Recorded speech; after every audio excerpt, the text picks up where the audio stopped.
Hi there, everybody.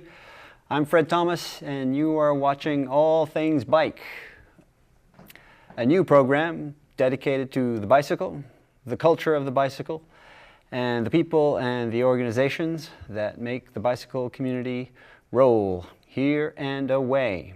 We have a great show for you.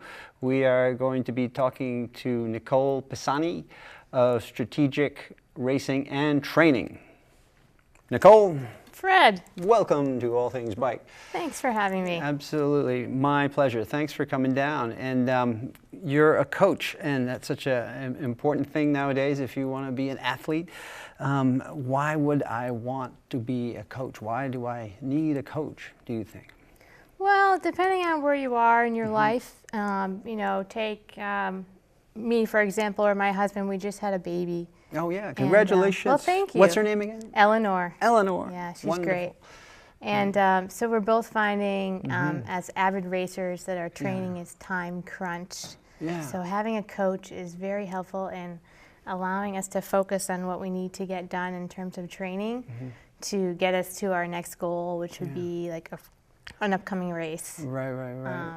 Or say you just want more structure in your training. Yeah. A coach can do all the thinking around that for you and give you the information you need in order to see how good you can get. Right. And an external force. I mean, that's the way I've thought of it, is that if you don't have some external force, not the force, but an external force saying, well, you should be doing this or you should not be doing that, it makes for a more productive training experience. I think so. But do you have to, I mean, what do you have to do to be a coach? I mean, you have to get certified, because, I mean, if someone said, Fred, be my coach, I would say, well, you should ride your bike.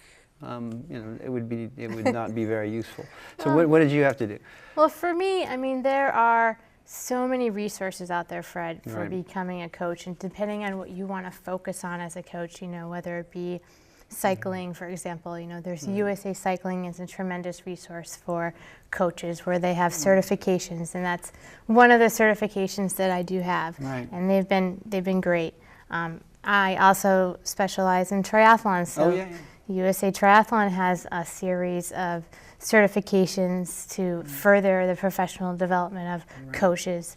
And then to go back even further, I don't want to age myself, but in college I studied health and science, and so or health science rather. So focusing on wellness promotion for corporations, but also exercise phys and nutrition for athletes. That's great. So I mean, you are perfectly certified. But what do they have you do? I mean, do you just have to do you take a test, or do you go to Colorado Springs and take classes, and a or do you little have bit to of both. race or something? Well, that certainly helps. Have your getting your feet wet or lining up to the start line, so you can actually be in the athlete's shoes, per se. Someone else that you're coaching, you can say you've been on that side. That certainly helps. But depending on the level of certification, both national governing bodies, USAT and USAC, has certain levels of certifications where you have to show up in person at one of their either roaming classes or at Colorado Springs, like you mentioned. Is that right? Or you can fill out some paperwork, take the tests online, read the books. That's good. So there's a pathway. So if I were I'm a cyclist. Let's say I am a cyclist, but I'm looking for a coach, and I say, Nicole, I need to get out of this rut that I'm in. I'm on the trainer, and then I go ride my bike, and then I'm on the trainer, and it's and that doesn't sound like fun. And I'm not getting any results, and I'm tired of that. Make me a program. I mean, how would you, and say I'm just, I haven't done it, it's my first year. What kind of program do you imagine you'd make up for someone like me? Well, so Fred, I'd talk to you a little bit about your background, your experience, your history as a cyclist, and see what's been happening, what's been going on, and maybe it would be you want something written down for yourself to go off of on a daily basis, and a way to say, like, someone to hold you accountable, like a coach, right? That helps. Do you do that? I mean, there's the coach that says, send me your power files. And, absolutely, and we look over them and see if the numbers are being met. And and hold both people accountable. I have to hold myself accountable for prescribing the right intensity of a workout to an athlete as well. But you know, I'd also look at some of the things I do with in general, as I hold a women's cycling educational group where I teach people how to ride bikes for the first time. Wow, which that's is great. Probably the most enjoyable thing that I've done through my coaching experience. Is, you know, watching someone go from not being able to ride on the road and with traffic, right, and then to riding a triathlon bike, which is sure, when you say ride a bike, I mean that's terribly rewarding. So that's sort of very grassroots. That's part of that would be part of your initial program, to get out and meet and ride. It depends on the person, you know. Last night I was meeting with someone one-on-one, going over cycling drills. As she gets ready for her first cycling season this year. She's 54 years old and just really getting started with it, and is having a blast. And I have to say that the one-on-one or the group training is probably the most rewarding. But I also have several athletes that I work with that live across the country, and we just work over the interwebs and rely on apps like Training Peaks to talk to one another. And so those are helpful too. That's fantastic. So it's not regional. I mean, strategic racing and training is not it's a national service. Now, there's also an event planning aspect to your company. What's that about?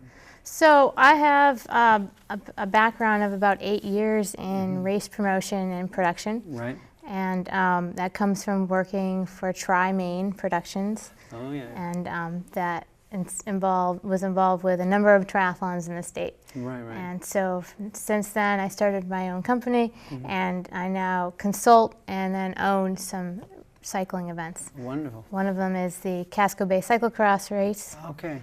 Speaking of Ubercross, cyclocross bike right here. I have yet to do that one. I think I did that the first time it came out, and you know, I think I saw my whole future, my whole life flash in front of me on that one section where you go around, and then it just went straight down this dirt little track, and the ocean was right there, and you thought, am I going to end up in the ocean? Somehow I made it, but I think that was the beginning of the end of my cyclocross career.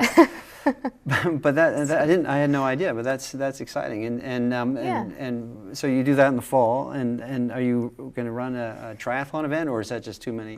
Is that too big, or are you going to sort of got some other plans there? You know, it's been really fun focusing on single discipline events. Right, I'm sure. The triathlon event itself takes a team of experts to manage each leg of the event. Yeah, a lot of staff, and I've really enjoyed being part of that staff, part of that race committee for events like the Try for a Cure since its inception, and other events as well. And I love the sort of the brainstorming part of the events where we all get together, and if someone has an idea and they just need help getting it off the ground, that's a part of the event production that I really enjoy doing. Right. And then these events, when everyone turns up and if they're successful, they take on a life of their own, and then people keep coming back, and from and all there's over. a whole culture and a following, and that's great. I mean, that's and the two complement each other. I'm sure you have some athletes who. I mean, you meet people who see it, and absolutely. What about for you personally? I mean, are you going to start racing again, anytime soon, or do you have any events planned? I have inspirations, and I took this past year off as I was pregnant. Yeah, sure. We did some racing in the spring and early summer, and then dialed it down all the way back to zero, pretty much, and. I miss cyclocross for sure, which has been a huge passion of mine for the past few years. We have some amazing cyclocross riders in our area. Kurt Parham being for one, another coach who turned me on to the sport, and ever since then, I haven't looked back. So I hope to get back on the circuit this fall. You would start with cyclocross rather than road or triathlon. For this year, I could see myself jumping into an event for fun here and there, which is a big part about racing and training is just to have fun. That's very true. And yeah. also that you said, you know, dialing it back down to zero. I mean, that one of the greatest pitfalls of dedicated athletes is they just overdo it. Just and they're just like really into it, and to ride, so I've got to hit intense. that. And Yeah. I'm no, you know, I make that mistake all the time. Sure. And we've all been there. That's right. But you know, if you have someone who says, well, look, you just rode whatever 15 hours last week, you really don't have to go out and do it again next week. That's right. And especially if it's a lot of hours. Yeah, people on the bike. People get tired, and that's great. All right, well, Nicole, thanks so much for coming down. Yeah, Good to see you again, and I look forward to seeing your events and maybe participating in them. That would be great. Thanks very much, everybody. That was Nicole Pisani of Strategic Racing and Training. You can find out more about All Things Bike on allthingsbiketv.com, and we are on Facebook. Thanks very much for watching, and we will see you next time.